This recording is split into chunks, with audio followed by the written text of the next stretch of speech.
मध्य प्रदेश के रीवा जिले के रहने वाले रोमिल द्विवेदी ने पूरे जिले का नाम रोशन किया है। रोमिल को एमबीए करने के बाद कैंपस सिलेक्शन में जॉब मिल गई थी। प्राइवेट नौकरी में रहते हुए उन्होंने यूपीएससी की तैयारी की और सफलता अर्जित की। नमस्कार, मैं हूं आशुतोष तिवारी और आप मुझे देख रहे हैं न्यूज 18 के डिजिटल प्लेटफॉर्म पर। एक कहावत आपने सुनी होगी कि मेहनत इतनी खामोशी से करो कि सफलता शोर मचा दे। कुछ ऐसा ही इसी तरह से सफलता शोर मचा रही है रीवा के रोमिल द्विवेदी की। उन्होंने यूपीएससी में उनका चयन हुआ है और वो प्राइवेट नौकरी में रहते हुए उन्होंने तैयारी की और ना ही कभी कोचिंग की, चाहे स्कूल की बात हो चाहे कॉलेज की बात हो, उन्होंने कभी कोचिंग नहीं की। आज हमारे उनके परिवार में जो है उत्साह का माहौल है। उनके चाचा हमारे साथ है, बातचीत करने के लिए मौजूद हैं। तो कैसा संघर्ष रहा, कैसी यात्रा रही, प्राइवेट नौकरी के बाद यूपीएससी में चयन कैसे देखते हैं?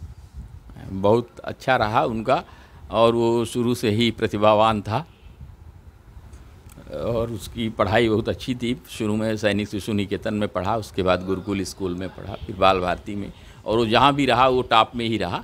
डीपीएस में भी भोपाल में पढ़ा 11th 12th, वहाँ भी वो टॉप में ही रहा।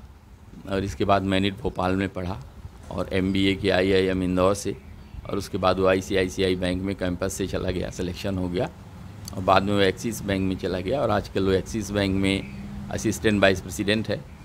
और वहीं रहते हुए उसने बिना कोचिंग और बिना कोई ट्यूशन के पढ़ाई की और उसका चयन हुआ। अच्छा लग रहा है।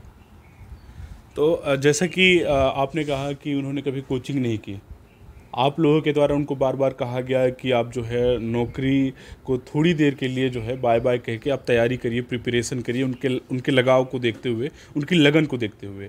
लेकिन उसके बावजूद उन्होंने जो है कोचिंग नहीं करी और किसी भी प्रकार की तैयारी नहीं करी। क्या कुछ संवाद हुआ उनसे बीच में और कैसे आपको क्या उम्मीदें थी? ऐसा लग रहा था कि उनका होगा कि नहीं होगा, उसके बीच में की क्या कहानी, इसके बारे में बताइए। पहले तो वो परीक्षा ही नहीं दे रहा था, तो अपने प्राइवेट जॉब में ही सेटिस्फाइड था, पर उसमें बाद में अपना मन बनाया। तो जब से उसका ये हुआ कि उसको ये लगा कि हमको यूपीएससी देना चाहिए, तो उसने जब तैयारी शुरू की तो हम लोगों ने कहा कि तुम तैयारी ही कर लो, पर वो बोला कि नहीं, हम ये नौकरी करते हुए भी सेलेक्ट हो जाएंगे। और उसको इतना ज़्यादा कॉन्फिडेंस था और वो ये तो निश्चित था कि वो परीक्षा देगा तो हो ही जाएगा। ये हम लोगों को भी कॉन्फिडेंस था, इस बार भी था जब परीक्षा दिया था कि वो हो जाएगा, सिलेक्शन तो उसका होगा ही कहीं ना कहीं, तो हो ही गया। तो हम लोगों को विश्वास था पूरा। तो जो है परिवार में खुशियों का माहौल है, उत्साह है। सुबह से ही यहाँ मिठाइयाँ बंट रही हैं। रीवा और आसपास के लोग यहाँ पर जो है पहुँच रहे हैं और बधाई संदेश दे रहे हैं। आप देखते रहिए न्यूज 18 डिजिटल।